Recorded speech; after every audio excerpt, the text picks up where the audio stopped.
Bonjour et bienvenue dans cette nouvelle vidéo. Aujourd'hui, nous allons voir la partie dashboard du module de Clearance. Donc pour cela, je vais me rendre sur le module de Clearance. Je clique sur le menu de dashboard. Le module Clearance dispose principalement de trois tableaux de bord, comme je l'ai dit précédemment, et chacun répond à un besoin précis. Voyons ensemble. Le premier dashboard s'appelle Overview. C'est votre tableau de bord principal, c'est la vue d'ensemble de l'activité suivant une période. Donc on peut suivre le nombre total de fichiers, les revenus, la marge totale et la profitabilité. Donc c'est le taux de rentabilité ici, moyen en pourcentage.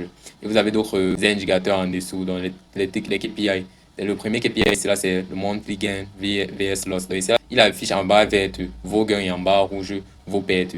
Mois par mois sur les 6 derniers mois. Un seul coup d'œil suffit ici pour voir si votre activité est en progression ou en recul.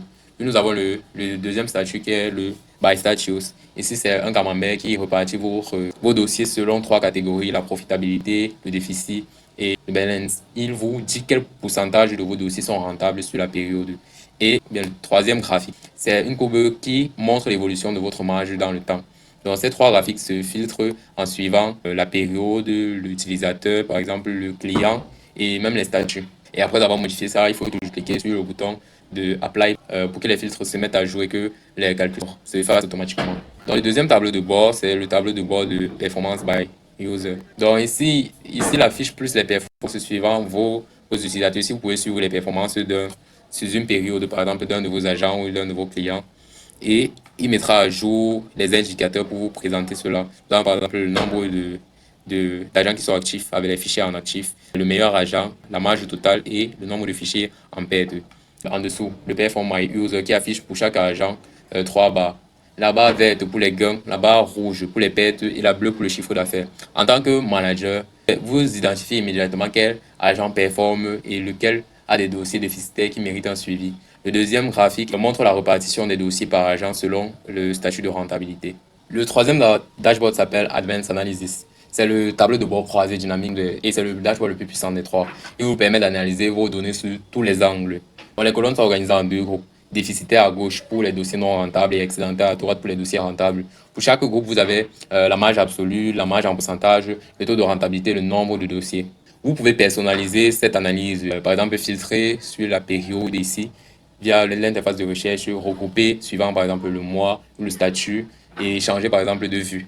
Par exemple là, vous pouvez passer sur une vue en graphe et vous pouvez décider de mesurer, comme je le disais, d'autres indicateurs. Pour cela, vous avez, via ce bouton-ci, vous avez plusieurs indicateurs dont vous pouvez suivre, notamment les dossiers déficitaires, le nombre de dossiers, etc., en fonction de vos besoins. Certains dashboards sont imprimables en un clic. Donc, par exemple, sur le dashboard, après avoir mis à jour mes filtres, j'ai la possibilité de cliquer sur le bouton Print et d'avoir le rapport, ce rapport-ci au format PDF. Ceci pour peut-être un suivi ou envoyer peut-être à un manager. Avant de terminer, voici les réflexes que vous devez adopter pour travailler efficacement avec le module de Clearance. Le premier réflexe, vérifiez que le numéro de LTA ou LB avant de créer le dossier. En cas de doublon, Odoo bloquera immédiatement l'opération.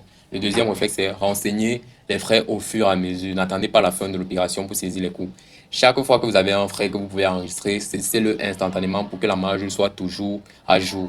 Troisième réflexe, mettez à jour le tracking à chaque étape franchie. Le tracking en temps réel est l'un des apports majeurs de ce module. Une mise à jour à chaque événement évite des heures de reconstitution en cas de litige ou de question du client. Et quatrième réflexe, prévisualisez toujours la facture avant de la générer. Car une fois que la facture est générée et validée, elle n'est plus modifiable. Donc la prévisualisation est importante et vous donne une dernière chance de la corriger. Et le cinquième réflexe, c'est attacher toujours les documents dès leur réception. Ne les laissez pas s'accumuler. Un dossier sans document, un dossier incomplet. Et en cas de litige, vous n'aurez pas de contrôle ou vous n'aurez aucun outil pour justifier en fait cela.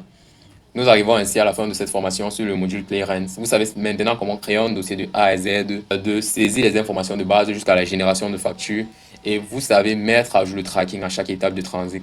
Lier la marge en temps réel, attacher vos documents et consulter vos tableaux de bord pour piloter votre activité.